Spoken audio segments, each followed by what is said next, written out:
Good evening आप सभी बच्चों को। स्वागत करता हूं मैं आप सभी लोगों का आपके अपने YouTube channel the speed. Geometry की थियोरी चल रही है। ये आपके SSC as well as UPSI दोनों एग्जाम के लिए बहुत इंपॉर्टेंट है। सीडीएस में भी आता है ज्योमेट्री आपका, लेकिन बच्चे उतना सीरियस नहीं हो पा रहे हैं ज्योमेट्री को लेकर। क्वेश्चन आपके यूपीएसआई में पूछा जाएगा। एसएससी में अकेले ये 10% सिलेबस कवर करता है, नहीं कर पा रहे हैं तो प्रॉब्लम होगी। खैर इस साल आप एसएससी दे रहे हैं, अगली बार तो सीईटी का एग्जाम देंगे 2022 में, उसमें भी ये रहेगा ही, निश्चित रूप से रहना है। तो थोड़ा जिम्मेदारी से पढ़ लीजिए आप लोग। चलिए आइए हम लोग थियरी आगे कंटिन्यू करते हैं। मैं लेट हूं, कारण कुछ लोग आए थे, मीटिंग चल रही थी तो इसलिए लेट हुआ। हाँ लेकिन आ गया हूं मैं कि आपकी कंटिन्यूटी बनी रहे। आइए चलिए देखिए थियरी वाले पार्ट पे हम लोग आते हैं और एक एक चीज प्रॉपर डिस्कस करते हैं। जरा पेन पहले मैं मोटा कर लूं।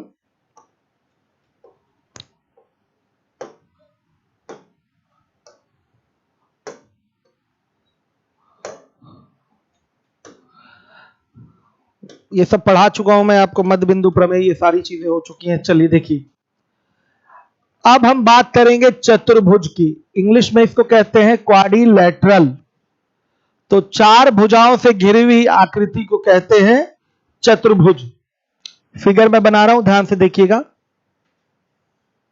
क्या है ये? चतुर्भुज। ध्यान से देखिए, नाम है इसका ए बी सी और ये डी। क्लियर हो गया? ध्यान से देखिएगा, ये इसका आंतरिक कोण है, ये इसका आंतरिक कोण है, और आंतरिक कोणों का जो योग होता है चतुर्भुज का वो 360 डिग्री होता है। कोई भी चार भुजाओं से घिरी हुई आकृति है उसको चतुर्भुज बोलेंगे। कुछ विशेष गुणों के आधार पर इनके और भी नाम रखे गए हैं, है सब चतुर्भुज। चार भुजाओं से घिरी हुई आकृति, area bounded by four sides is called quadrilateral. चतुर्भुज चार भुजाओं से घिरी हुई आकृति को कहते हैं, बंद आकृति को कहते हैं। घिरी हुई है मतलब ऑब्वियस सी बात है बंद होगा, बंद आकृति को कहते हैं। क्लियर है? आप देख रहे हैं यहां पर मैंने आर्क मार्क कर दिया है, चाप खींच दिया है। तो यह है क्या आपका? यह आंतरिक कोण है आपका। यह क्या है आपका? आंतरिक कोण है। मेरे बच्चों चतुर्भुज के आंतरिक कोणों का योग 360 डिग्री होता है। अब मैं बाह्य कोण यहां मेंशन कर दूं, ध्यान से देखिएगा। आपका ये बाह्य कोण होगा, ध्यान से देखिए, ये बाह्य कोण है, ये बाह्य कोण है, ये बाह्य कोण है और ये बाह्य कोण है। एक ही डायरेक्शन में हम लेके आगे बढ़े हैं। हम चाहते तो उल्टा भी लेके चल सकते थे। हम इधर से ये भी बाह्य बोल सकते हैं, दोनों आपस में क्या होते हैं? बराबर होते हैं। हम लाइन देख रहे हैं किस तरीके से बढ़ा रहे हैं। हम चले हैं आपका एंटी क्लॉकवाइज, ये भी, ये भी, ये भी और ये भी। तो एक ही डायरेक्शन में, ज्योमेट्री में यही नियम है, या तो क्लॉकवाइज या तो एंटी क्लॉकवाइज चलिए। ये नहीं कि कुछ एंटी क्लॉकवाइज चलिए कुछ क्लॉकवाइज चलिए, ऐसा नहीं होता। तो ये बाह्य कोण है जो अभी अभी हमने बढ़ाया है। और चतुर्भुज के बाह्य कोणों का योग भी आपका 360 डिग्री होता है। Sum of interior angle of quadrilateral is 180 degree and sum of exterior angle of quadrilateral 360 degree. आपका इंटीरियर एंगल का सम भी 360 और आपका एक्सटीरियर एंगल का भी sum 360। Sum of exterior angle is equal to आपका 360 डिग्री। 360 360 ये दोनों होता है, हर एक बच्चा ध्यान दे। अब इसके बाद कुछ विशेष प्रॉपर्टी देख लीजिए। फिगर मैं थोड़ा चेंज कर देता हूं, देखिए इसी में बात करते हैं। यह आपका एक चतुर्भुज है। चतुर्भुज की भुजाओं के मध्य बिंदुओं को अगर लेंगे, यह मध्य बिंदु हो गया, यह मध्य बिंदु हो गया, यह मध्य बिंदु और यह मध्य बिंदु। मध्य बिंदुओं को अगर मिला देंगे, ध्यान से देखिए, मध्य बिंदुओं को अगर मिला दिया जाएगा मेरे बच्चों, तो यह क्या बनेगा? एक समांतर चतुर्भुज बनेगा, पैरेललोग्राम बनेगा। यहां पर अगर नाम रख दिया जाए तो यह P, यह Q, यह R और यह S है। तो चित्र में जो PQRS दिखाई दे रहा है आपका, यह क्या है? यह एक पैरेललोग्राम है, समांतर चतुर्भुज है।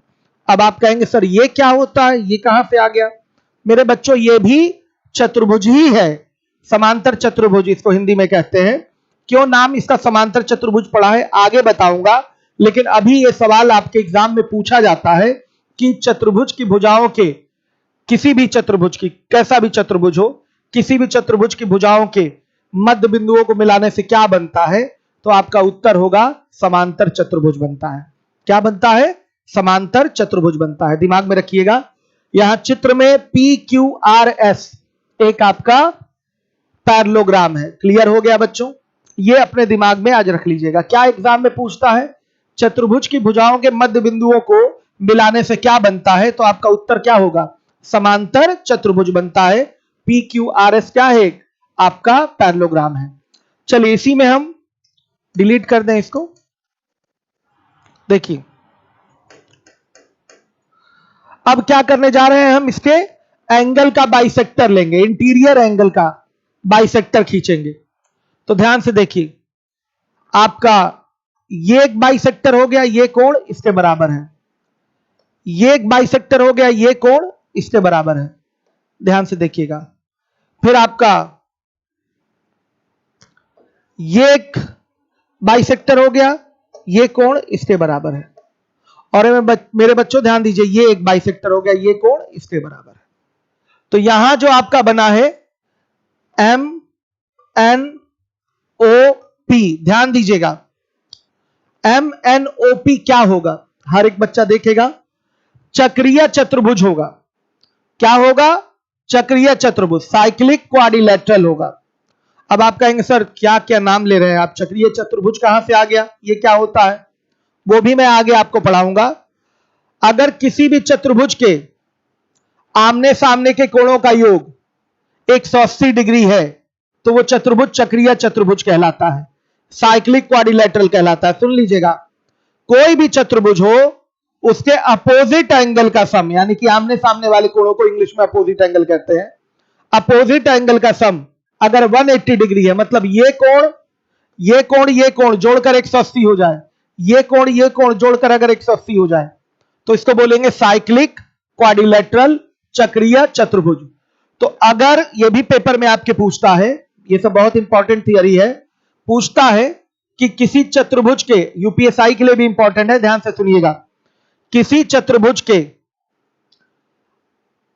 अगर कोणार्धकों को खींचा जाए तो कोणार्धक जहां मिलेंगे, एंगल बाइसेक्टर जहां मिलेंगे, वहां क्या बनता है? तो आपका उत्तर होगा कि वहां चक्रीय चतुर्भुज बनता है, साइक्लिक क्वाड्रिलेटरल बनता है। थियरी आपके पास होगी, हो सकता हो यहां जो स्क्रीन पे थियरी है वो बहुत साफ आपको नहीं दिख रही है, लेकिन थियरी आपको मिली हुई है, टेलीग्राम आप लोगों ने ज्वाइन कर रखा है, वहां पर आपकी शीट पूरी आपकी geometry theory, basic geometry theory डाली गई है। तो वहां से ये नहीं कि आप हो गया पीडीएफ मिल गया, तो कॉपी पे फेयर नोट्स बनना चाहिए आपका, कि वो आगे आपके काम आए। समझ में आ रही है बात? तो ये क्लियर हो गया। मैंने आपको बताया चतुर्भुज। चतुर्भुज क्या होता है? चार भुजाओं से घिरी हुई बंद आकृति चतुर्भुज कहलाती है। आंतरिक कोणों का योग 360 डिग्री और बाह्य कोणों का योग भी 360 डिग्री। क्लियर है? इतनी सारी चीजें क्लियर हो गई। अब सुनिएगा ध्यान से, चतुर्भुज की भुजाओं के मध्य बिंदुओं को मिलाएंगे तो एक समांतर चतुर्भुज बनता है। ध्यान से सुनिएगा। और चतुर्भुज के कोणार्धक, ये रेखा है कोणार्धक, ये जानते हैं आप कोणार्धक रेखा क्या होती है, कैसी रेखा जो कोण को दो बराबर भागों में बांटती है, कोणार्धक रेखा कहलाती है। चतुर्भुज के कोणों के अर्धक जहां मिलते हैं, कोण अगर मैं बोल रहा हूं तो आंतरिक से ही समझा जाए उसको हमेशा, तो कोणों के अर्धक जहां मिलते हैं वहां पर चक्रीय चतुर्भुज का निर्माण होता है। ये सारे पॉइंट लिखे गए, ये दो मुख्य बिंदु है, ये 360 आंतरिक और बाह्य कोण वाला, तो ये पता है आपको कि आंतरिक कोणों का योग 360, बाह्य कोणों का योग भी 360 होता है, ये सब तो आपको पता है।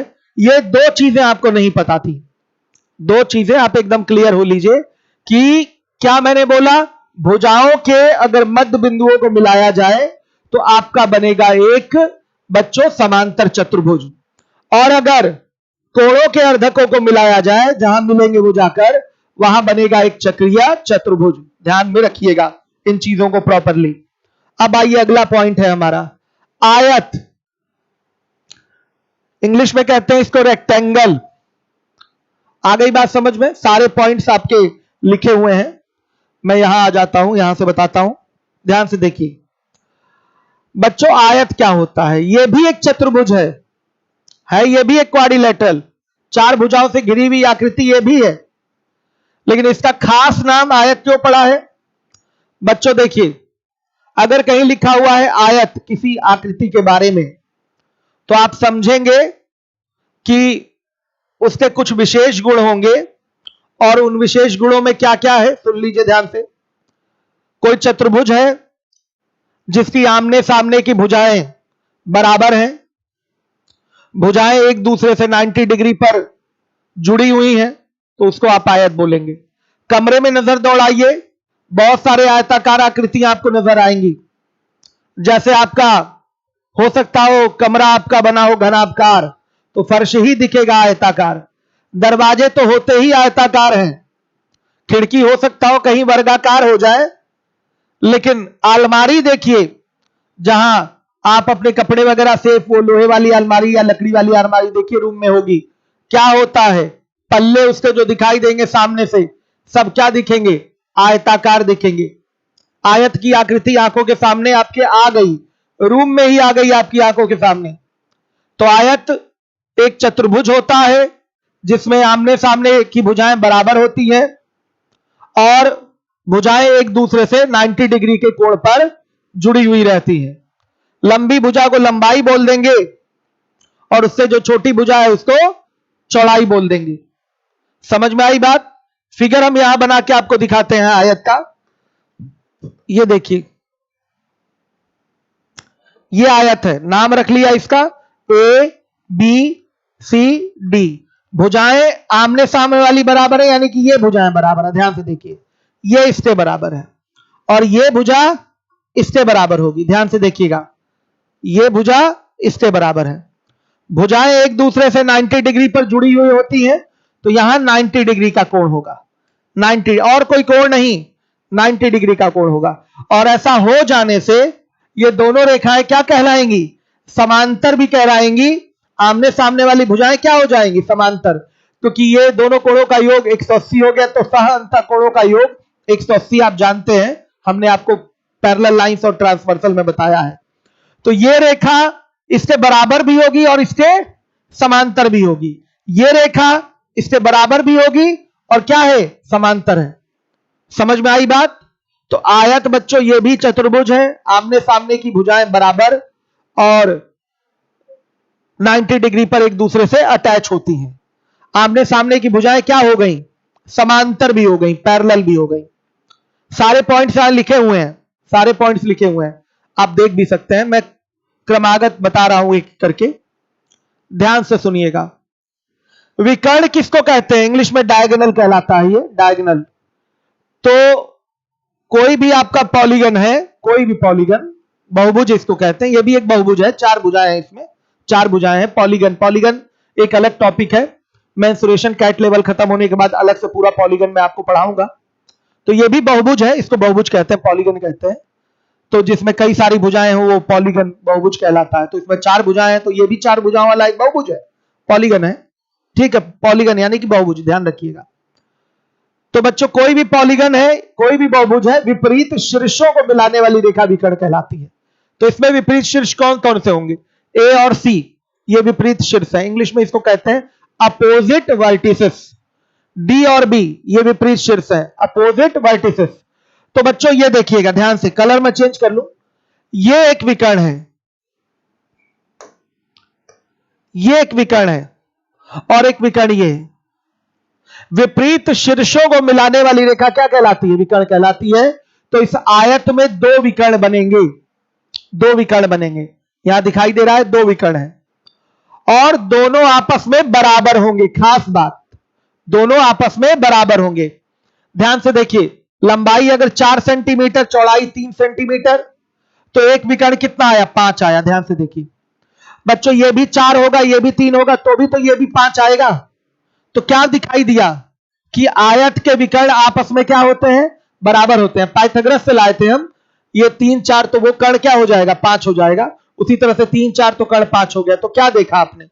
आयत के जो विकर्ण होते हैं, डायगोनल होते हैं, वो इक्वल टू ईच अदर होते हैं, एक दूसरे के क्या होते हैं? बराबर होते हैं। खास बात, नोटिसेबल है, नोटिस करिए इसको। और दूसरी खास बात क्या है कि आयत के जो विकर्ण होते हैं वो एक दूसरे को समद्विभाजित करते हैं। वेरी वेरी इंपॉर्टेंट पॉइंट है आपका। आयत के जो विकर्ण होते हैं, ये जो विकर्ण दिखाई दे रहा है AC और BD नाम है इसका, एक दूसरे को क्या करेंगे? समद्विभाजित करेंगे। यानी कि बच्चों ये इसके बराबर, ये इसके बराबर। ध्यान से देखिए, ये भी 2.5, ये भी 2.5, ये भी 2.5, ये भी 2.5। भाई दोनों विकर्ण बराबर थे और एक दूसरे को काटे हैं, तो बच्चों बराबर भागों में काटे हैं तो सब 2.5 टुकड़े हो जाएंगे कि नहीं? सबकी लेंथ 2.5 सेंटीमीटर हो जाएगी। तो ये आप क्लियर हो लीजिए कि आयत के जो विकर्ण होते हैं एक दूसरे को समद्विभाजित करते हैं। अब आइए देखते हैं बच्चों से गलती कहां होती है। बच्चे कहते हैं सर विकर्ण जहां काट रहे हैं वहां 90 डिग्री का कोण बनेगा। महागलती है बच्चों, महागलती है ये। आया समझ में? ये बच्चों से गलती हो जाती है। बच्चे कहते हैं सर विकर्ण जहां काट रहा है वहां 90 डिग्री का कोण बनेगा। कभी नहीं, 90 डिग्री का कोण कभी नहीं बनेगा। याद रखिएगा, 90 डिग्री का कोण कभी नहीं बनता। यहां आयत के विकर्ण जहां पर काट रहे हैं वहां 90 डिग्री का कोण नहीं बनता। आई बात समझ में? नहीं बनता। इसको नोटिस करिएगा आप लोग, ठीक है? बहुत इंपॉर्टेंट पॉइंट है। ह्यूमन एरर हो जाता है, बच्चों से बोल देते हैं। उसके बाद सुनिए ध्यान से, बच्चों से एक और गलती होती है। बच्चे कहते हैं कि सर ये 90 डिग्री का कोण है, ये 90 डिग्री का कोण है, तो ये आपका विकर्ण खींचने से 45 और 45 में बटेगा। ये भी बच्चों महान गलती है। जो शीर्ष कोण होता है विकर्ण, उसको 2 बराबर भाग में नहीं बांटता। शीर्ष कोण क्या है? 90 डिग्री है। 90 डिग्री को बोलते हैं वर्टेक्स एंगल, शीर्ष कोण। तो जो विकर्ण खींचेगा हमारा डायगोनल, वो इसको 45, 45, 45, 45, 45, 45, 45, 45 में आपका नहीं बांटेगा। तो 2 गलतियां जो बच्चों से होती हैं वो मैंने दूर कर दी। अक्सर मैंने देखा है ऑफलाइन पढ़ाते हुए कि बच्चों से ये 2 मिस्टेक, और ये कहा जाए तो ये बच्चों बहुत बड़ी गलती है अगर आप करते हैं तो। विकर्ण एक दूसरे को 90 डिग्री पर नहीं काटते, इसलिए मैं अपनी थियरी में लिखवा देता हूं इसके कि विकर्ण एक दूसरे को 90 डिग्री पर नहीं काटते, समद्विभाजित करते हैं, बाइसेक्ट करते हैं, बराबर बराबर भागों में बांटते हैं, लेकिन 90 डिग्री पर नहीं बांटते। ये ध्यान रखिएगा। और विकर्ण शीर्ष कोण को भी 2 बराबर भाग में नहीं बांटते। आ गई बात समझ में? क्लियर है? अब आइए थोड़ा और कुछ प्रॉपर्टीज पे आते हैं। ध्यान से देखिएगा। अगर फिर से एक हम आयत बना दें, ध्यान से देखिए, A, B, C और ये D है। ध्यान से देखिए बच्चों, विकर्ण हमने खींचा, विकर्ण हमने खींचा, तो बच्चों विकर्णों के काटने से 4 बराबर क्षेत्रफल वाले त्रिभुजों की रचना होती है। चारों के एरिया बराबर है। 4 ट्रायंगल बनते हुए दिखाई दे रहे हैं, चारों के एरिया बराबर है।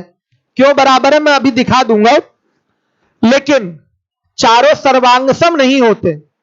आमने सामने वाले त्रिभुज क्या होंगे? सर्वांगसम। ये और ये सर्वांगसम। ध्यान से देखिएगा, ये और ये सर्वांगसम होंगे। आपके आमने सामने वाले जो ट्रायंगल है वो कॉन्ग्रुएंट होंगे। यहां भी बच्चों से गलती हो जाती है। बच्चे कहते हैं सर चारों सर्वांगसम होंगे। How is it possible? भाई सर्वांग समता की यहां पर शर्त अप्लाई होनी चाहिए कि नहीं? 5 टेस्टिंग मैंने दिया है, आइए दिखाते हैं। सबसे पहले हम इसी को चेक कर लेते हैं। मान लिया विकर्णों का कटान बिंदु O है, तो अगर मैं बात करूं, ओरल बात कर रहा हूं, ध्यान दीजिएगा, नोट नहीं करूंगा इसको। OAD और ODC में अगर मैं बात करूं सर्वांग समता की, तो साफ दिखाई दे रहा है OD हमारा जो साइड है दोनों के लिए कॉमन है, यानी कि इक्वल हो गया। हमको यह भी पता चल गया कि OA बराबर OC, यानी कि 2 साइड हमें इक्वल मिल गई।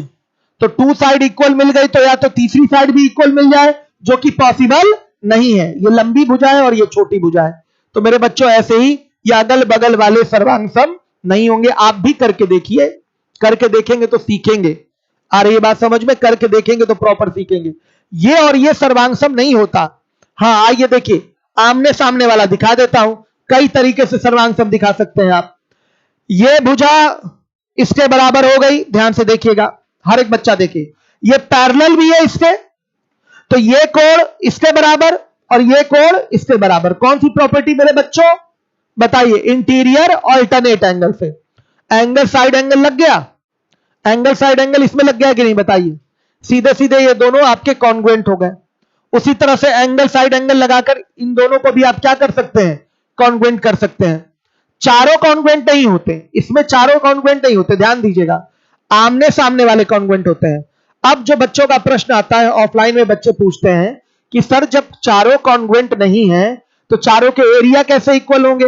तो बच्चों आप कभी सवाल लगाए हैं कि वृत्त का भी क्षेत्रफल 54 सेंटीमीटर स्क्वायर है और आयत का भी क्षेत्रफल 54 सेंटीमीटर स्क्वायर, सुने हैं?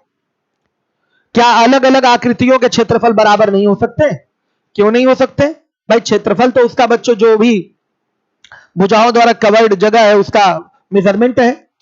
तो यहां देखिए इसका मेजरमेंट 54 सेंटीमीटर स्क्वायर हो सकता है और इसका भी मेजरमेंट 54 सेंटीमीटर स्क्वायर हो सकता है। तो एरिया इक्वल होने के लिए ट्राइंगल का कॉन्ग्रुएंट होना तो जरूरी नहीं है। हाँ, अगर ट्राइंगल कॉन्ग्रुएंट हो गए तो 100% एरिया इक्वल होगा, क्योंकि कॉन्ग्रुएंट होने के बाद सब कुछ बराबर हो जाता है। लेकिन अलग से एरिया बराबर होने के लिए कॉन्ग्रुएंसी की जरूरत नहीं है, वो बराबर हो सकते हैं। अब ये क्यों बराबर हो रहे हैं हम इस पर चर्चा कर लें, ध्यान से सुनिएगा, क्यों बराबर हो रहे हैं। चलिए देखिए, आपको ये तो कंफर्म है कि इसका एरिया इसके बराबर होगा, कॉन्ग्रुएंट है, इसका एरिया इसके बराबर होगा, कॉन्ग्रुएंट है। अब सुनिएगा, अगर मैं बात कर लूं इस ट्रायंगल की, तो बच्चों देखिएगा ये और ये पार्ट इक्वल है? क्यों नहीं इक्वल है भाई? दोनों विकर्ण काटे हैं तो ये टुकड़ा बराबर नहीं होगा? होगा। तो बच्चों क्या ये डीओ माध्यिका नहीं हो गई? डीओ माध्यिका हुई कि नहीं बताइए? और मैंने माध्यिका पढ़ाते समय आपको बता रखा है कि माध्यिका जब खींचते हैं तो त्रिभुज दो बराबर क्षेत्रफल वाले त्रिभुजों में विभाजित होता है। तो मेरे बच्चों इसका एरिया x तो इसका भी एरिया x। अब बताइए, ऑलरेडी इसके कॉन्ग्रुएंट है तो इसका भी एरिया x, ये इसके कॉन्ग्रुएंट है तो इसका भी एरिया x। तो हमने इसका मीडियन वाली प्रॉपर्टी से दिखा दिया कि ये x और ये x, और जब ये x तो ये भी x इसके सामने है, कॉन्ग्रुएंट है तो ये भी x इसके सामने है, कॉन्ग्रुएंट है तो ये भी x हो गया। बताइए कैसा है बच्चों, समझ में आ रहा है? एरिया मैंने सब बराबर करके दिखा दिया आपका। तो क्या सीखा आपने? विकर्णों के काटने से आयत चार बराबर क्षेत्रफल वाले त्रिभुजों में विभाजित होता है। विकर्णों के काटने से आयत चार बराबर क्षेत्रफल वाले त्रिभुजों में विभाजित होता है। क्लियर है? फिगर बनाते रहिएगा, फिगर बना नहीं, कॉपी पे नोट करते रहिएगा। और आमने सामने के जो त्रिभुज होते हैं वो सर्वांग सम होते हैं। क्लियर है? ये सब इंपॉर्टेंट पॉइंट है। क्या क्या इंपॉर्टेंट था? विकर्ण बराबर होते हैं, आयत के विकर्ण बराबर होते हैं, विकर्ण एक दूसरे को समद्विभाजित यानी कि बाइसेक्ट करते हैं, लेकिन 90 डिग्री पर नहीं करते।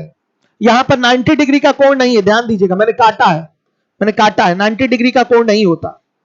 विकर्ण यहां शीर्ष कोण को भी दो बराबर भाग में नहीं बांटते। देखिए विकर्ण पे कितनी प्रॉपर्टी है। विकर्णों के काटने से आयत चार बराबर क्षेत्रफल वाले त्रिभुजों में विभाजित होता है, और आमने सामने के जो त्रिभुज होते हैं वो क्या होते हैं? आपके सर्वांग सम होते हैं। इतनी सारी चीजें आपको प्रॉपरली क्लियर होनी चाहिए, सब लिखा हुआ है पीछे। अब जो एग्जाम में मेनली पूछता है वो सवाल क्या होता है? तुरंत पूछता है, पूछा भी गया है एसएससी की परीक्षा में, आपके और भी सीसेट वगैरह में भी पूछा गया है कि आयत की भुजाओं के, भुजाएं यानी कि लंबाई चौड़ाई की बात कर रहा है, आयत की भुजाओं के मध्य बिंदुओं को मिलाने से क्या बनता है? बताइए क्या बनता है? तो बच्चों आयत की भुजाओं के मध्य बिंदुओं को मिलाने से समचतुर्भुज का निर्माण होता है, रोम्बस का निर्माण होता है। आप कहेंगे समचतुर्भुज ये कहां से आ गया? आप तो बोले थे कि आपका ये चतुर्भुज ही है और चतुर्भुज की भुजाओं, ये भी तो चतुर्भुज है और चतुर्भुज की भुजाओं के मध्य बिंदुओं को मिलाने से समांतर चतुर्भुज बनता है। तो बच्चों समचतुर्भुज भी एक प्रकार का क्या है? समांतर चतुर्भुज है। आयत भी क्या है? एक प्रकार का समांतर चतुर्भुज है। भुजाएं इसकी समांतर है कि नहीं? देख लीजिए, ये इसके समांतर, ये इसके समांतर। आयत भी एक प्रकार का समांतर चतुर्भुज है। समचतुर्भुज में भी भुजाएं समांतर होती है, वो भी एक प्रकार का समांतर चतुर्भुज है। लेकिन समांतर चतुर्भुज में कुछ और विशेष गुण होते हैं, तो उसको अलग से कैटेगरी उसकी बनाई गई है, तो उसका भी मैं डिटेल करूंगा आज। ठीक है? तो बात ये वही हुई भाई, ये भी चतुर्भुज है, इसकी भुजाओं को मिलाने से निश्चित रूप से समांतर चतुर्भुज बनना चाहिए, मध्य बिंदुओं को मिलाने से। बना के दिखाता हूं, ध्यान से देखिएगा, ध्यान से देखिए, ध्यान से देखिएगा।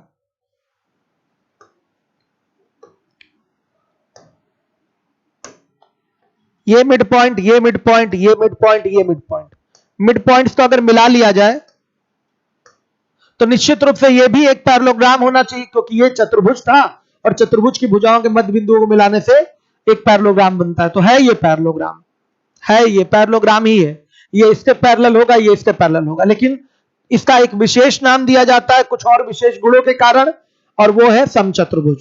क्या नाम है इसका? समचतुर्भुज। तो ये अगर आपका ए बी सी डी है तो मेरे बच्चों ये पी क्यू आर और ये एस है। तो पी क्यू आर एस यहां क्या बना है? एक रोम्बस बना है, समचतुर्भुज बना है। आगे डिस्कशन होगा इसके बारे में भी। समझ में आ रहा है? क्लियर है? आ रही है बात समझ में? आ रहा है? देखिए लेट हो गया इसलिए डीआई की क्लास आज रुकी है, नहीं तो आज डीआई भी लेने वाला था, टाइप करवा के रखा हूं मैं सब कुछ, लाइन ग्राफ वगैरह भी। इन ज्योमेट्री लेना पहले जरूरी था, इसलिए ज्योमेट्री पढ़ा रहा हूं। चलिए सुनिए, विवेक परेशान ना होइए, बस हमारी प्राथमिकता पे है उन चीजों को कंप्लीट करना। सुनिए ध्यान से, हो गया। अब एक और, ये एग्जाम में पूछता ही है कि आयत की भुजाओं के मध्य बिंदुओं को मिलाने से क्या बनता है, तो आपका आंसर क्या होगा? आयत की भुजाओं के मध्य बिंदुओं को मिलाने से समचतुर्भुज बनता है। क्लियर है? सब पीछे लिखा हुआ है, सब पीछे लिखा हुआ है। अब एक और पॉइंट जो बहुत इंपॉर्टेंट है, इसके जो कोण अर्धक होते हैं, विकर्ण इसका कोण अर्धक नहीं होता। विकर्ण शीर्ष कोणों को दो बराबर भाग में 45-45 में नहीं बांटता। इसके जो कोण अर्धक होंगे वो जहां मिलेंगे वहां क्या बनता है, ये बड़ा इंपॉर्टेंट प्रश्न है, पूछा जाता है। जैसे मैं फिगर बना के दिखाता हूं, ध्यान से देखिएगा।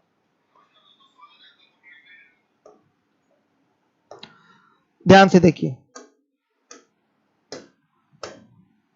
ये कोण अर्धक 45-45 में बट गया, ये कोण अर्धक, ये कोण अर्धक और ये कोण अर्धक। बच्चों ये एम एन ओ पी, ध्यान से देखिए, एम एन ओ पी ये क्या है? एम एन ओ पी क्या बन रहा है ये बताइएगा। तो बच्चों ये वर्ग है। क्या है ये? वर्ग है, स्क्वायर है। आप कहेंगे सर कई सारे नाम ले लिए, अभी तो बताए भी नहीं उसके बारे में, सब धीरे धीरे बताऊंगा। तो याद रखिएगा कि आयत के कोणार्धक जहां मिलते हैं, किसके कोणार्धक? आयत के। बाद में ये सब प्रूफ भी करूंगा, क्यों? जब आज पढ़ा लूंगा पूरा थियरी वाला पार्ट तो इसको दिखाऊंगा ये वर्ग कैसे है, लेकिन पहले वर्ग के बारे में जान लीजिएगा, समांतर चतुर्भुज के बारे में जान लीजिएगा, तो सिद्ध भी करके दिखाऊंगा कि कैसे बन रहा है। तो मन में आपके कोई संशय की स्थिति नहीं, हटने वाली कोई बात नहीं, सब कुछ वेरीफाई होगा आपके सामने। तो अगर आयत के कोणार्धक जहां मिलाएंगे तो वहां पर क्या बनता हुआ दिखाई देगा? वर्ग, यानी कि स्क्वायर। तो एम एन ओ पी ये क्या है बच्चों? आपका स्क्वायर है। सारे पॉइंट यहां भरे पड़े हैं, लिखे हुए हैं। इसका इंग्लिश वर्जन कहां चला गया है? ठीक है, क्लियर हो गया। तो ये आयत की प्रॉपर्टी क्लियर हो गई है। ये भी समांतर चतुर्भुज सही है, लेकिन समांतर चतुर्भुज से नाम इसका अलग रखा गया है थोड़ा, क्योंकि इसमें कुछ और विशेष गुण है। ठीक है, देखिएगा अभी है। तो ये भी समांतर चतुर्भुज, वर्ग भी एक समांतर चतुर्भुज है, समचतुर्भुज भी एक समांतर चतुर्भुज है। ठीक है, लेकिन अलग अलग कैटेगरी बांटी गई है कुछ विशेष गुणों के कारण। हो गया, ये समझ में आ गया। तो इसकी मुख्य बात क्या थी? आयत की। आयत के विकर्ण बराबर होते हैं, एक दूसरे को समद्विभाजित तो करते हैं, बाइसेक्ट करते हैं, लेकिन 90 डिग्री पर नहीं करते हैं। विकर्ण को भी दो बराबर, विकर्ण शीर्ष कोण को दो बराबर भाग में नहीं बांटते हैं। विकर्णों के काटने से त्रिभुज चार बराबर क्षेत्रफल वाले त्रिभुजों में विभाजित होता है, और आमने सामने वाले त्रिभुज जो होते हैं वो आपके सर्वांगसम होते हैं। सारे पॉइंट एकदम क्लियर रखिएगा। मुख्य बात, आयत की भुजाओं के मध्य बिंदुओं को मिलाने से एक समचतुर्भुज का निर्माण होता है, रोम्बस का। और आयत के कोणार्धक जहां मिलते हैं, एंगल बाइसेक्टर, देखिए ये 45-45 में बट गया, ये 45-45 में बटेगा, ये भी 45-45 में बटेगा। तो चारों कोण के जो अर्धक होंगे जहां मिलेंगे, एमएनओपी पर मिल रहे हैं, काट रहे हैं, तो वहां जो एमएनओपी पे चतुर्भुज बनेगा उसका नाम होगा वर्ग, स्पेशल नाम वर्ग, स्क्वायर। ठीक है, तो ये याद रखिएगा, ये आपके एग्जाम में पूछा जाता है। क्लियर है? आइए अगला देखते हैं, वर्ग की बात अब हम लोग करेंगे। वर्ग, तो बच्चों ये भी एक चतुर्भुज है, 4 भुजाओं से घिरी हुई बंद आकृति है। कुछ इसका विशेष प्रॉपर्टी है जिसके कारण इसका नाम वर्ग रखा गया है। तो बच्चों देखिए, 4 बराबर भुजाओं से घिरी हुई आकृति और भुजाएं एक दूसरे से 90 डिग्री पर जुड़ी हुई हो तो उसको क्या कह देते हैं हम लोग? वर्ग कह देते हैं। क्या कहलाता है वो? वर्ग कहलाता है। ध्यान से देखिए, वर्ग एक ऐसा चतुर्भुज होता है जिसकी चारों भुजाएं बराबर होती हैं। वर्ग एक ऐसा चतुर्भुज होता है जिसकी चारों भुजाएं बराबर होती हैं और भुजाएं एक दूसरे से 90 डिग्री के कोण पर जुड़ी हुई होती हैं। जैसे मेरे बच्चों आयत के विकर्ण बराबर थे, वैसे ही वर्ग के भी विकर्ण क्या होंगे? बराबर होंगे। वर्ग के भी विकर्ण बराबर होंगे, समझिएगा बात। और एक चीज और, पैरेलल भी तो है साइड से, ये इसके पैरेलल और ये इसके पैरेलल, ये तो रहेगा ही। आई बात समझ में? आमने सामने वाली भुजाएं समांतर भी होंगी। सारी भुजाएं बराबर हैं, आयत में सारी भुजाएं नहीं बराबर थी, आमने सामने वाली बराबर थी। वर्ग में सभी भुजाएं बराबर हैं और जैसे आयत में भुजाएं 90 डिग्री पर जुड़ी हुई थी, वर्ग में भी भुजाएं 90 डिग्री पर जुड़ी होती है। कॉपी पेन उठा के अगर फिगर बनाते रहेंगे तो ज्यादा अच्छा रहेगा। यहां भी भुजाएं आपकी 90 डिग्री पर जुड़ी हुई होती है। जैसे आपका आयत में विकर्ण बराबर थे तो वर्ग के भी विकर्ण बराबर होते हैं। बच्चों आयत के विकर्ण समद्विभाजित करते हैं एक दूसरे को, तो इसके विकर्ण भी क्या करते हैं? समद्विभाजित करते हैं एक दूसरे को। फर्क क्या है? आयत के विकर्ण एक दूसरे को 90 डिग्री पर नहीं बांटते, लेकिन वर्ग के विकर्ण एक दूसरे को क्या करते हैं? 90 डिग्री पर समद्विभाजित करते हैं। यहां 90 डिग्री है, here 90 degree exist, here must be 90 degree at the intersection of diagonals। 90 degree होना चाहिए बच्चे, ध्यान से देखिएगा। यहां 90 डिग्री होगा, विकर्ण एक दूसरे को 90 डिग्री पर समद्विभाजित करते हैं। हुआ वर्ग से, सॉरी आयत से थोड़ा अलग। फिर और एक अलगाव दिखाता हूं मैं। देखिए यहां जो विकर्ण होंगे शीर्ष कोण को क्या करेंगे? बराबर भागों में बांटेंगे। 45-45 में ये बांटते हैं। बड़ा आइडियल फिगर होता है। जैसे त्रिभुज में समबाहु, वैसे ही चतुर्भुजों में वर्ग बड़ा आइडियल फिगर होता है। ये 45-45 में बटेगा। तो विकर्ण जो होते हैं शीर्ष कोणों को 2 बराबर भागों में बांटते हैं, ध्यान रखिएगा। तो विकर्ण की प्रॉपर्टी एकदम क्लियर हो गई, क्रिस्टल क्लियर है कि कोई डाउट है? विकर्ण इससे बराबर होते हैं और एक दूसरे को 90 डिग्री पर क्या करते हैं? समद्विभाजित करते हैं, यानी कि बाइसेक्ट करते हैं। ये दिमाग में रहे आपके। अब आइए कुछ विशेष प्रॉपर्टी विकर्ण की।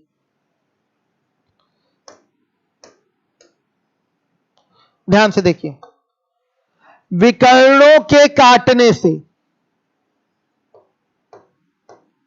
विकर्णों के काटने से 4 सर्वांगसम त्रिभुजों की रचना यहां होती है। 4 त्रिभुज बने हैं और चारों के चारों क्या होंगे? सर्वांगसम होंगे। विकर्णों के काटने से 4 सर्वांगसम त्रिभुजों की रचना होती है, ध्यान दीजिएगा। यानी कि ये चारों आपके कॉन्ग्रुएंट होंगे। प्रूफ भी कर सकते हैं आप बड़े आराम से। आइए अगर इसको, ये नाम है ABCD, अगर ये नाम है तो ध्यान से देखिए, आप बहुत अच्छे से जानते हैं इन दोनों को पैरेलल दिखाना है, तो ये साइड क्या हो गई? कॉमन, दोनों के लिए हो गई। मेरे बच्चों ये इसके बराबर है ही, सब बराबर है, ध्यान से देखिएगा। और इसके बाद ये कोण भी तो इसके बराबर होगा, ये 45 तो ये 45। या अगर ये ना बोलना चाहे तो RHS भी तो लगा सकते हैं, ये 90 ये 90, तो RHS से भी ये दोनों कॉन्ग्रुएंट हो जाएंगे, ऐसे ही ये सब कॉन्ग्रुएंट हो जाएंगे। तो विकर्णों के काटने से 4 सर्वांगसम त्रिभुजों की रचना होती है। और मेरे बेटा आप लोग बताना कि अगर मैंने बोल दिया यहां सर्वांगसम तो क्या एरिया बराबर बताना पड़ेगा मुझे दोबारा? No, never. आप इतना पढ़ चुके हैं कि आप जान चुके हैं कि अगर फिगर कॉन्ग्रुएंट है तो एरिया ऑलरेडी ऑब्वियस सी बात है इक्वल होंगे। आ रही है बात समझ में? तो एरिया अपने आप इक्वल हो जाएंगे। आपको डायगोनल की सारी प्रॉपर्टी क्लियर हो गई। विकर्ण बराबर होते हैं जैसे कि आयत में था। विकर्ण एक दूसरे को समद्विभाजित करते हैं जैसे कि आयत में था। विकर्ण एक दूसरे को 90 डिग्री पर समद्विभाजित करते हैं, ऐसा आयत में नहीं था।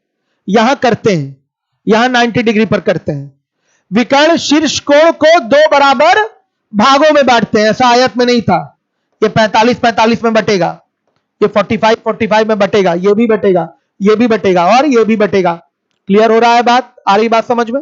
अब जो इंपॉर्टेंट बात है हम उस पर डिस्कशन पे आते हैं। ध्यान से देखिएगा, इस फिगर को मैं मिटाना चाहता हूं। देखिए,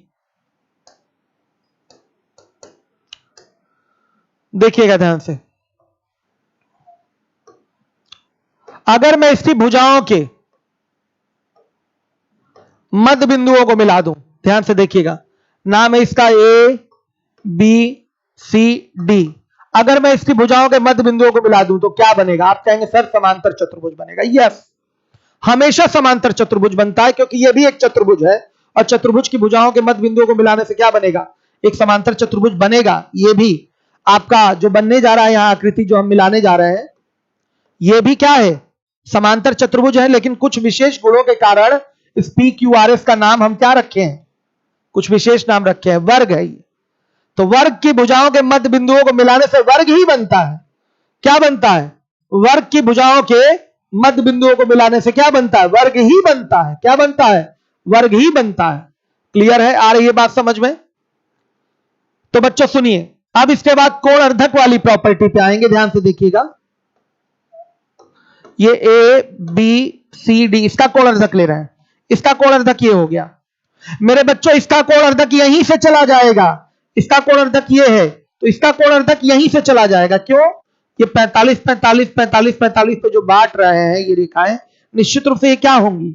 विकर्ण ही तो होंगी। क्या होंगी? विकर्ण। तो बच्चों, इसके कोण अर्धक जो मिलेंगे वहां एक पॉइंट पर ही मिलेंगे। वर्ग के जो कोण अर्धक मिलेंगे एक पॉइंट पर मिलेंगे, क्योंकि आपको पता है कि ये जो डायगोनल है यही कोण अर्धक भी हो जाता है। ये देखिए, जो विकर्ण है यही कोण अर्धक भी है, तो एक पॉइंट पर ही तो मिले हैं। तो यहां कोई चतुर्भुज का निर्माण नहीं होगा।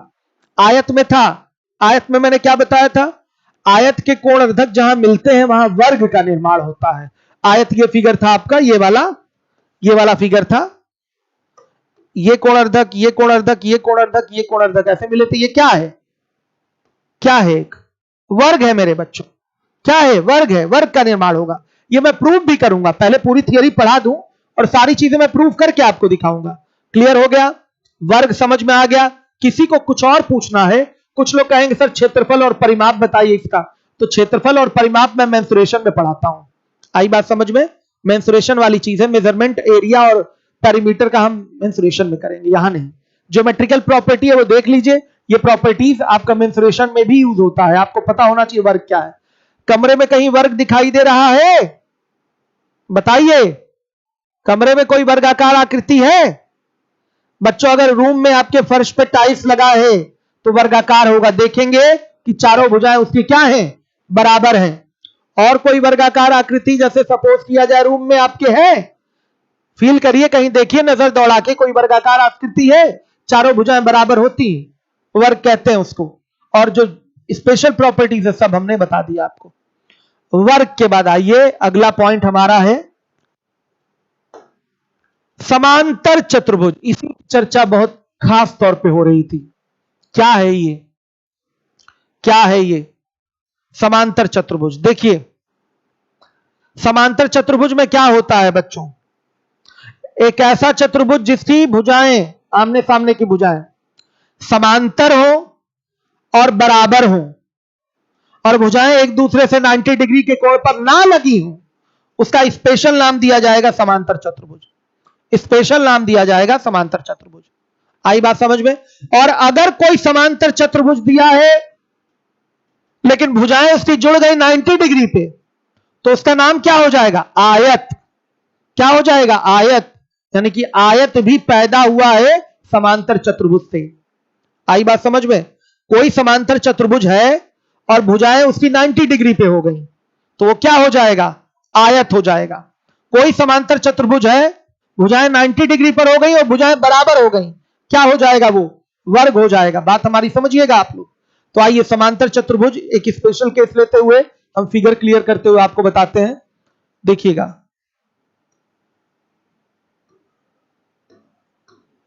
ये एक पैरेललोग्राम है। थोड़ा छोटा बनाते तो सुंदर बनता। देखिए,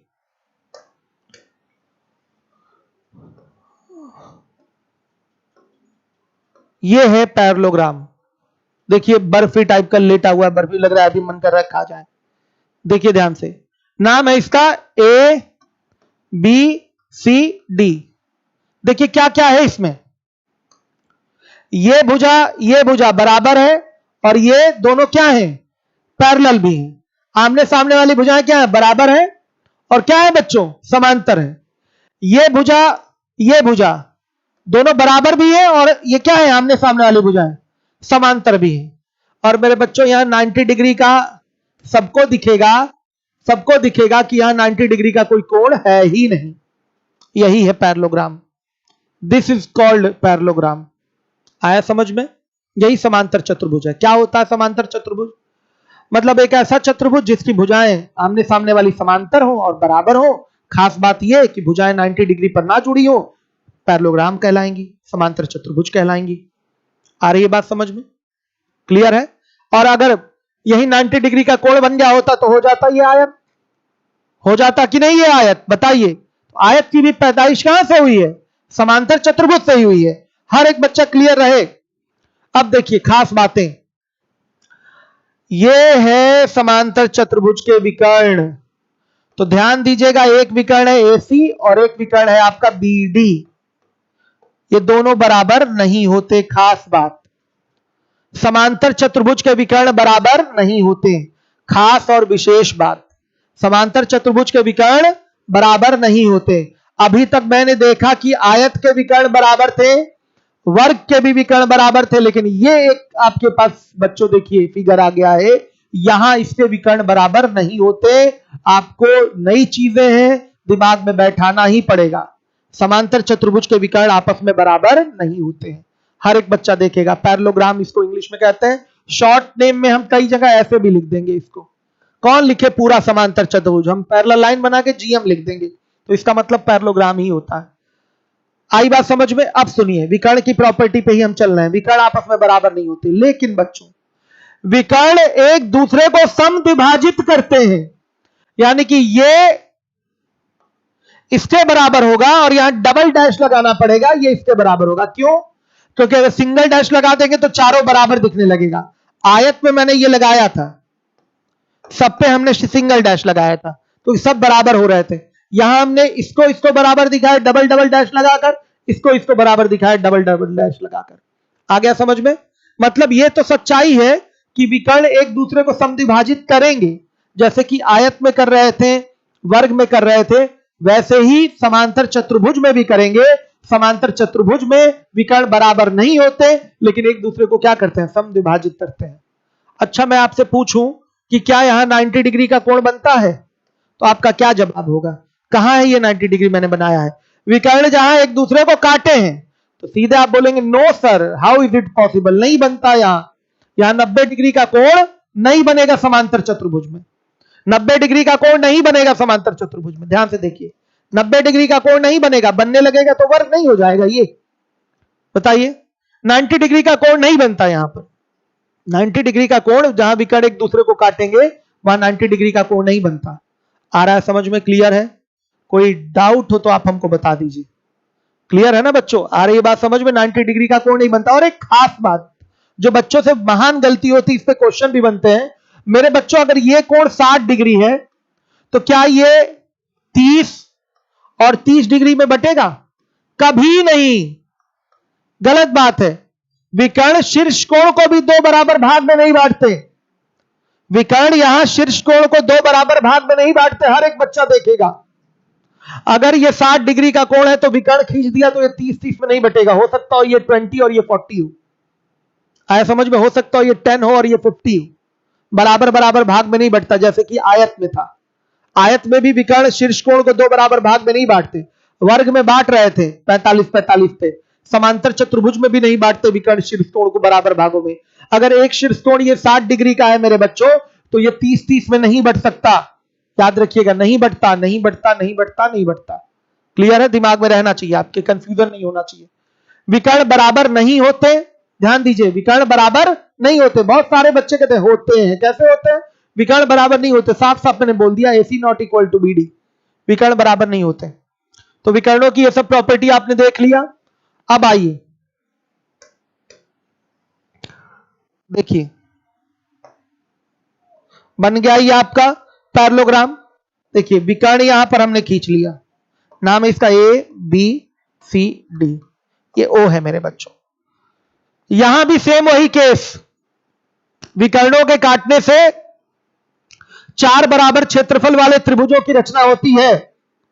विकर्णों के काटने से 4 बराबर क्षेत्रफल वाले त्रिभुजों की रचना होती है, हर एक बच्चा ध्यान देगा। लेकिन चारों त्रिभुज सर्वांगसम नहीं होते। सर्वांगसम कौन होते हैं? आमने सामने वाले। ये इसके सर्वांगसम, ये इसके सर्वांगसम और ये इसके सर्वांगसम, लेकिन एरिया सबके बराबर होंगे। इसका एरिया अगर 5 सेंटीमीटर स्क्वायर है तो पूरे पूरे समांतर चतुर्भुज का जो विकर्ण होगा वो आपका 20 सेंटीमीटर स्क्वायर होगा। 5 5 10 5 15 5 20। क्लियर हुआ? आ रही है बात समझ में? कोई डाउट हो तो हमको बता दीजिए। क्लियर है? चलिए अब कुछ खास बातें और। मध्य बिंदु को मिलाने पे आइए, सवाल पेपर में पूछा जाता है कि किसी समांतर चतुर्भुज की भुजाओं के मध्य बिंदुओं को मिलाएंगे तो क्या बनेगा। फिगर बना के दिखाता हूं, ध्यान से देखिए।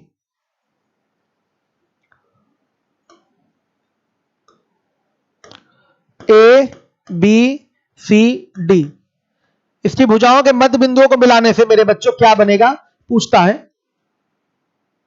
क्या बनेगा। तो समांतर चतुर्भुज बनेगा। क्या है ये आपका? पी क्यू आर एस, एक पैरेललोग्राम है। किसी समांतर चतुर्भुज की भुजाओं के मध्य बिंदुओं को मिलाते हैं तो क्या बनता है? समांतर चतुर्भुज ही बनता है। आई बात समझ में? वैसे तो कोई भी चतुर्भुज है उसकी भुजाओं के मध्य बिंदुओं को मिला दीजिए वो समांतर चतुर्भुज ही बनेगा, कोई भी चतुर्भुज हो। तो ये समांतर चतुर्भुज भी है तो समांतर चतुर्भुज ही बनेगा। क्लियर हो गया? अगला और इंपॉर्टेंट पॉइंट, मोस्ट इंपॉर्टेंट, जो एग्जाम में पूछता है कि समांतर चतुर्भुज के कोणर्धक जहां मिलते हैं वहां क्या बनता है। फिगर बना के दिखा रहा हूं, वहां क्या बनता है। देखिए ये कोणर्धक ले लिया, ये कोणर्धक ले लिया, ये कोणर्धक ले लिया, ये कोणर्धक ले लिया। क्या है ये? A B C D M N O P. क्या है ये? रफ फिगर बना है ना, थोड़ा टेढ़ा हो गया। क्या है ये एम एन ओ पी? मेरे बच्चों बताइए। ये एक आयत है। क्या है ये? एक आयत है। आप कहेंगे आप तो बोले थे चक्रीय चतुर्भुज होगा, तो आयत भी एक चक्रीय चतुर्भुज मेरे बच्चों होता है, आगे क्लियर हो जाएगा। क्योंकि चक्रीय चतुर्भुज की मैंने डेफिनेशन क्या बोली है? कोई भी चतुर्भुज जिसके आमने सामने के कोणों का योग 180 डिग्री है वो चक्रीय चतुर्भुज होता है। तो आयत बन रहा है और आयत भी एक चक्रीय चतुर्भुज होता है। तो ये बड़ा इंपॉर्टेंट पॉइंट है, पूछा जाता है आपकी परीक्षा में कि कोई समांतर चतुर्भुज है, उसके कोणों के अर्धक जहां मिलते हैं वहां क्या बनता है। तो आंसर क्या होगा आपका कि बनता है वहां पर आयत। आई बात समझ में? क्या बनेगा? आयत। और आयत, फिर से पूछ रहा हूं मैं आप ही से सवाल, आयत के कोणर्धक जहां मिलते हैं वहां क्या बनता है? तो आपका आंसर क्या होगा? वर्ग। क्या आंसर होगा? वर्ग। हर एक बच्चा ध्यान दे। अनिल जी पानी मिल जाता ना, गला सूख रहा है लगातार बोलते बोलते। समझ में आ रहा है बच्चों? कैसा भी ले आइए पानी उठा के, जरा मैं कमेंट देख लूं आप लोगों के। इतनी चीजें मैंने क्लियर करा दी आपको।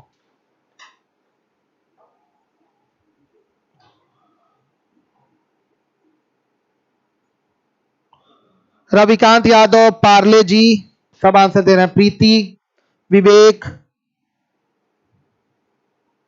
बहुत बढ़िया। चलिए, if diagonal bisect angle then it is a create rectangle. अच्छा क्या बोल रहे हैं? नहीं नहीं, 90 डिग्री पर भुजाएं हो जाएं तो अपने आप ये क्या हो जाएगा आपका? एक आयत हो जाएगा। अगर समांतर चतुर्भुज की भुजाएं 90 डिग्री पर हो जाए तो वो आयत कहलाएगा। टाइम चेंज नहीं होगा, ये 9 बजे ही टाइम है जब तक आपकी ऑफलाइन कोचिंग नहीं खुलती है। आज इसलिए चेंज हो गया, आज कुछ लोगों से मीटिंग थी हमारी, ठीक है, कोचिंग खुलवाने के संदर्भ में, ठीक है, और लंबी चली मीटिंग, इस कारण से नहीं हो पाया क्लास। देखिए आकाश सिंह हमारे प्रिय छात्र की बात भाई सुनिए, इसको प्रॉपर शेयर करते रहिए। उदय सिंह के रूम में टाइल्स है, स्क्वायर में है, बहुत बढ़िया, ठीक है। सूरज सिंह कह रहे हैं स्क्वायर का डायगोनल बाइसेक्टर नहीं समझ में आया। दिखा देता हूं, मैं बता देता हूं। स्क्वायर में आ जाइए सूरज सिंह। सूरज सिंह देखिए, सर स्क्वायर का डायगोनल बाइसेक्टर नहीं समझ आया, आप आगे आगे पढ़ाए जा रहे हैं। अच्छा, मैं कमेंट नहीं देखा हूं, सूरज नाराज हो गए क्या? लीजिए हम पीछे आ जाते हैं। देखिए ये देखिए क्या है सूरज, ये है बेटा स्क्वायर, नाम है इसका ए बी सी और ये डी। ये देखिए ये डायगोनल थे, 90 डिग्री पर ये बाइसेक्ट करते हैं, यही तो बोला मैंने। यानी कि ये इसके बराबर, ये इसके बराबर, मतलब चारों टुकड़े बराबर हो जाते हैं। यही तो मैंने बताया आपको, यही चीज तो बोली गई है। बताइए अब देखिए, आप कॉन्ग्रुएंसी से हर एक चीज प्रूव कर सकते हैं। अगर आप केवल कॉन्ग्रुएंसी दिखाना चाहें, ध्यान से देखिएगा, और डायगोनल को बराबर दिखाना चाहें तो ध्यान से देखिए, ये ट्रायंगल ले लीजिए और ये ट्रायंगल ले लीजिए, दिखा दीजिए इसमें कॉन्ग्रुएंसी। दोनों ट्रायंगल कॉन्ग्रुएंसी दिखा दी जाएगी तो हो जाएगा काम बच्चों। ये देखिए 90 डिग्री।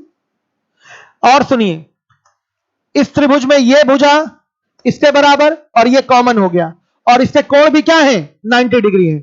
लग गया साइड एंगल साइड। दोनों ट्रायंगल जो एक रेड वाला और एक ग्रीन वाला है कॉन्ग्रुएंट हो गया। जब ये कॉन्ग्रुएंट हो गए तो अपने आप इनके करस्पॉन्डिंग जो साइड्स होंगे वो इक्वल होंगे। करस्पॉन्डिंग साइड एक ये रेड वाला हो जाएगा और रेड के करस्पॉन्डिंग ये वाला ग्रीन वाला हो गया। हो गए विकर्ण बराबर। कॉन्ग्रुएंसी से ही सब प्रूव होता है। हो गए विकर्ण बराबर।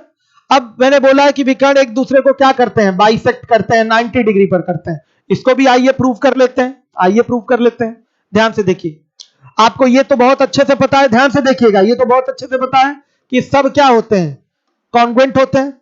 सब क्या होंगे, कॉन्ग्रुएंट होंगे। हर एक बच्चा देखिए, कॉन्ग्रुएंसी दिखा देता हूं मैं कैसे। देखिएगा, ये भुजा इसके बराबर, ध्यान से देखिएगा, ये भुजा इसके बराबर, ये कोण इसके बराबर हो गया, और ये भुजा कॉमन हो गई, लग गई साइड एंगल साइड, तो इसके कॉन्ग्रुएंट। बच्चों देखिएगा, ये इसके कॉन्ग्रुएंट हो गया तो अपने आप करस्पॉन्डिंग साइड्स क्या होंगे, इक्वल होंगे। तो ये इसके बराबर, ये इसके बराबर। उसी तरह से आप इन दोनों को कॉन्ग्रुएंट दिखाएंगे तो ये इसके बराबर, ये इसके बराबर हो गया। तो क्या हो गया, जो वर्ग के विकर्ण होते हैं एक दूसरे को समद्विभाजित करते हैं, ये सिद्ध हो गया। अब 90 डिग्री पर समद्विभाजित करते हैं, ये सूरज सिंह में सिद्ध कर देता हूं। देखिए, जब ये चारों सर्वांगसम है आपस में, तो इसके जो ये शीर्ष कोण होंगे सब बराबर होंगे। मान लिया सबका मान है क्या, x, तो 4x हो गया पूरा एंगल। और आप ये जानते हैं कि कंप्लीट एंगल 360 डिग्री का होता है, तो 4x बराबर 360, तो x बराबर क्या, 90 आ गया 90। जब चारों त्रिभुज छोटे वाले सर्वांगसम है तो ये जो इनके शीर्ष वाले ये जो कोण दिख रहे हैं ये भी तो इक्वल होंगे, करस्पॉन्डिंग एंगल है। तो सबका नाम x x x x रख लें, वैल्यू सबकी x x x x, तो 4x इक्वल टू पूरा ये एंगल कितना होगा, 360। भाई कंप्लीट एंगल कितना होता है, 360, तो x बराबर क्या, 90। तो बन गया सब पे 90। सूरज बेटा समझ में आया कि नहीं?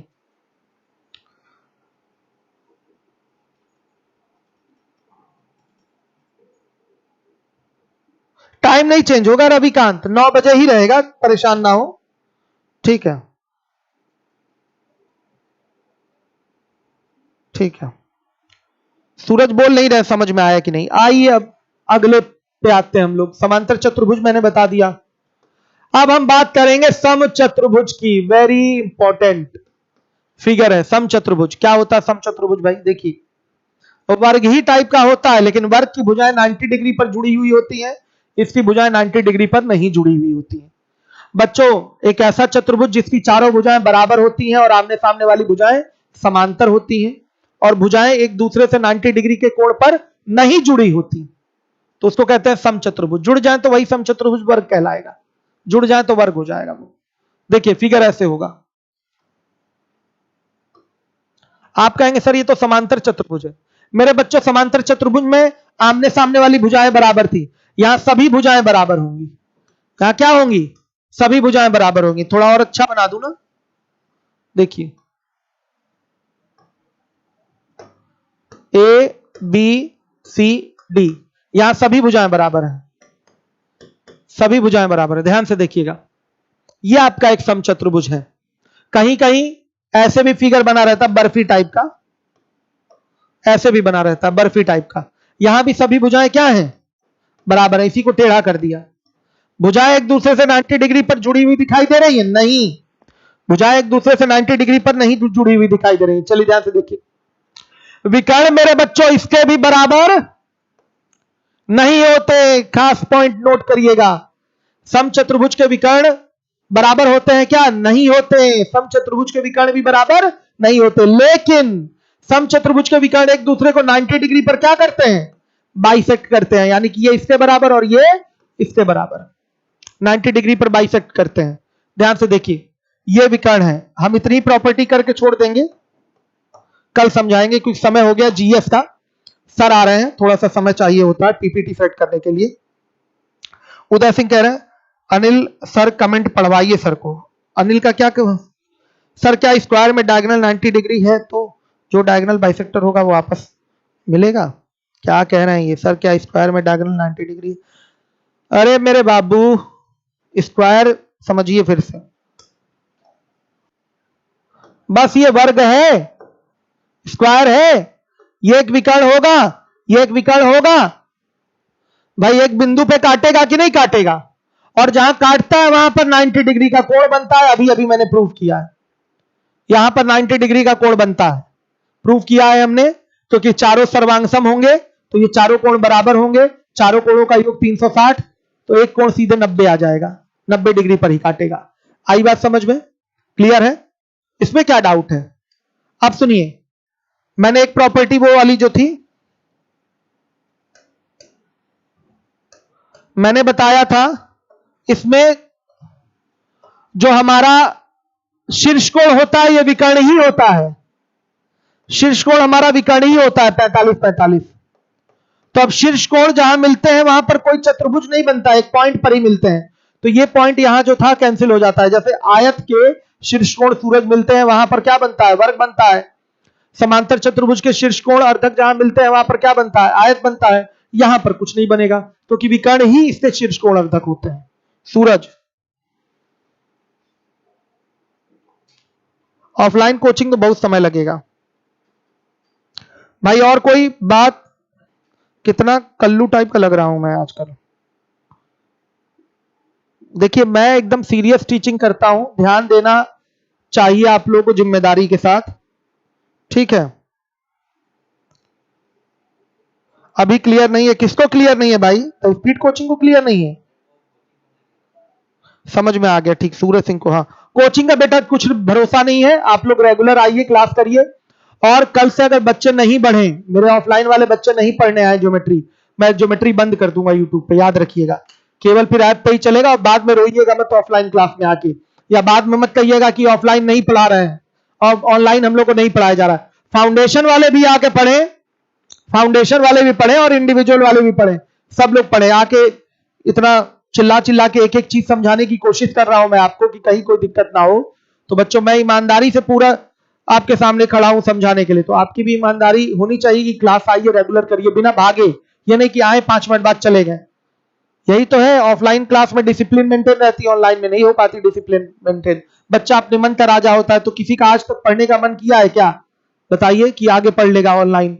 चलिए, तो सर की क्लास है, मैं चलता हूं। गुड नाइट और मिलूंगा कल। Thank you.